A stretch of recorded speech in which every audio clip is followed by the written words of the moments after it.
అంటే అసలు ఆ పాయింటే కొత్తగా ఉంది. ఒక జూనియర్ ఆర్టిస్ట్ వేషం. అవును. అంటే మనం సినిమా ఇండస్ట్రీలో రెగ్యులర్గా చూసే ఒక పాత్ర అది. అవును. ఎక్కడైనా కూడా అవును. అవును. ఓ వ్యాన్ ఎక్కించుకుని తీసుకొస్తుంటారు. సో ఇవన్నీ స్టడీ బాగా నీకు ఉపయోగపడిందేమో క్యారెక్టర్. అదే గమ్మత్తుగా అదే ఎలాంటి చేయాలి ఏంటి అనుకుంటున్నప్పుడు మెయిన్ ఆ లైకబిలిటీ, తనకి ఉన్న ఇది కూడా నితిన్ మనకి నెక్స్ట్ డోర్ బాయ్ లాగా ఉంటాడు, ఈజీగా ఓన్ చేసుకుంటాం. అవును. అండ్ నేను కూడా ఏంటంటే ప్రతి సినిమాకి జానర్ షిఫ్టింగ్ ఒకటి నాకు ఉంటుంది. వెంటనే ఇప్పుడు ఎంటర్టైన్మెంట్ రాసేస్తే నెక్స్ట్ సినిమా అది రాయకుండా ఇంకేదో చేస్తాను. అవును. ఒకటే రాసి బోర్ కొట్టకుండా అనిపించడం కోసం. అవును. సో అదైన తర్వాత మళ్ళీ ఇటు వస్తుంటాను. ఈసారి ఎంటర్టైనర్ చేయాలి అనేది ఫిక్స్. దానికి తగినట్టే నితిన్. ఇప్పుడు కిక్ కానీ రేస్ గుర్రం కానీ అవి కంటెంట్లు అటు ఇటు ఉన్న బేసిక్ ఎంటర్టైనర్స్ కదా. అవును. అవును. So you are very successful in entertainment. Exactly. అవును. సో నీ జానర్ అదే. అవును కదా. అందరూ అదే అంటున్నారు, తెలియదు. రియల్లీ ఇప్పుడు నువ్వు కొట్టిన థంపింగ్ సక్సెస్ వచ్చిన సినిమాలు అవును ఎంటర్టైనర్లే కదా. Kick 1, kick 2. అవును. కిక్ 2 ఆడలేదు. కిక్, రేసు గుర్రం, టెంపర్, ఊసరలో కూడా ఎంటర్టైన్మెంట్ చాలా మందికి ఇష్టం. మరి అది బాగుంటుంది. అంటే మేబీ అదే అందరూ చెప్తున్నారు. అది అక్కడ అల్లు అర్జున్ యాంగిల్లో తను అనుకున్నది నువ్వు అనుకున్నది ఎక్కడో మిస్ఫైర్ అయ్యింది. అది కూడా ఎంటర్టైన్మెంట్ అయి ఉంటే రేస్ గుర్రంలాగా మేబీ బాగుండేదేమో. బాగుండేది 100%. ఫస్ట్ పిక్చర్కే నువ్వు రిస్క్ చేసావు. కోవిడ్ అందరితో పాటు వచ్చేది ముందు రాకుండా. ఇప్పుడు నార్మల్గా ఈ ప్రజెంట్ టైంలో అంటే ఆఫ్టర్ కరోనా సినిమా అనేది బాగా మారింది. అవును. ఇఫ్ యూ అబ్జర్వ్ అంటే audience are exposed to world cinema. అవును. ఏదో కొత్తదనం రెగ్యులారిటీని మించి ఏదైనా కనిపిస్తే సినిమాల్ని ఎంకరేజ్ చేస్తున్నారు.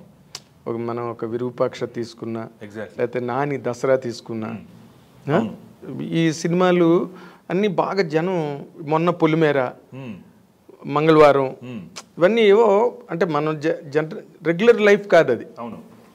రెగ్యులర్ లైఫ్ కాదు. ఇప్పుడు అలాంటి కంటెంట్గా ఎక్స్ట్రాడినరీ మ్యాన్లో నువ్వు చెప్పాలి అంటే ఇది అబౌవ్ ది లైఫ్, లేకపోతే ఈ పాయింట్ బాగా హుక్ అవుతుంది అనుకున్న పాయింట్ ఏంటి? మీ దానికి యూఎస్పీ ఏంటి? It is not about larger than life. Above the life అంటే అదేనా? అంతే. అబౌవ్ ది లైఫ్ అంటే మనం రెగ్యులర్గా చూడం కదా. ఇప్పుడు విరూపాక్ష లాంటి కథ ఎక్కడ చూడం మనం. మన జీవితాల్లో ఏం జరగదు అది. అలాంటి ఇది నేను అలాంటి ఒక నెరేటివ్ ఉంటుంది ఈ సినిమాకి. ఈ సినిమా నేను మామూలుగా కూడా చాలా బలమైన కథలు రాసే రైటర్ని ఏం కాదు. నేను చాలా హెవీ స్టోరీస్, ఇప్పుడు మీరు అన్నట్టు నా strong zone entertainment, and I believe that my comfort zone is with characterisations. నేను ఏదో ఇప్పుడు కిక్లో క్యారెక్టరైజేషన్ అవని, ఈవెన్ అంత రేసుగురంలో కూడా ఒక చిన్న క్యారెక్టరైజేషన్ ఏదో పెట్టుకున్నా కదా, మరి అలాంటిది ఏదో ఉంటుంది. టెంపర్, ఊసర వెళ్ళి. సో నాకు ఆ సంఘటనలన్నీ మామూలే, ఆ మనిషి తాలూకు పర్స్పెక్టివ్ వల్ల ఆ సంఘటన కొత్త రూపం తీసుకుంటుంది అనేది నాకు ఎక్కడో. ఒకే సంఘటన ఒక్కొక్కళ్ళం ఒక్కొక్కలా రియాక్ట్ అవుతాం కదా. అవును. సో వ్యక్తిని బట్టి అది మారుతూ ఉంటుంది. సో ఆ పర్స్పెక్టివ్ని చూడడానికి ట్రై చేస్తాను.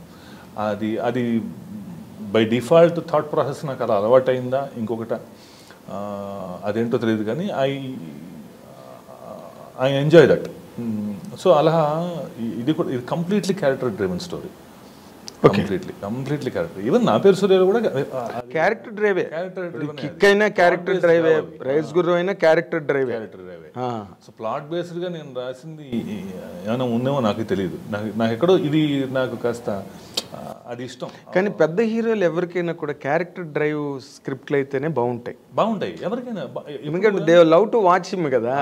మీరు మొదలైనప్పటి నుంచి ఓ పాత్రను పట్టుకుని చివరికంట ఆయన పట్టుకుని ట్రావెల్ అవుతూ ఉంటే బాగుంటుంది. నాకు రాయటం ఇష్టం. మేబీ ఆడియన్స్ కూడా ఎంజాయ్ చేస్తారు. వాళ్ళు ఎంటర్టైన్మెంట్ చేయడం, హీరోయిన్తో పాటలు పాడడం, ఫైట్ చేయడం, అంత వాళ్ళ మీద జరుగుతుంటేనే ఆడియన్స్కి ఎంజాయ్మెంట్. అదే నువ్వు ఏదో ప్లాట్ పెట్టుకుని అందులో హీరో ఏదో వస్తాడు వెళ్ళిపోతాడు అంటే జనం మిస్ అయిపోతారు. అదే వాటిల్లో కూడా చాలా మంచి కథలు రాసినవి ఉంటాయి. చాలా సినిమాలు అలా ప్లాట్ డ్రైవన్ రాస్తారు. సో నా స్ట్రెంగ్త్ ఇది, నేను ఇది బాగా ఎంజాయ్ చేస్తాను అనే ఇది తోటి అలాంటి డ్రైవ్లోనే రాసిన ఇది. దీని స్క్రీన్ ప్లే చాలా బాగుంటుంది. కథ చెప్పిన విధానం చాలా బాగుంటుంది. You will enjoy. అది మీకు బాగా ఏమంటుందని న్యూ ఫ్లేవర్ ఇస్తుంది. Okay. The way the story is told, it's completely present generation నెరేటివ్లో ఉంటుంది. Okay. Story telling would be very good for me. That's అదే నన్ను ఇన్ని రోజులు ఈ కథ మీద ట్రావెల్ చేయించడానికి కారణం కూడా.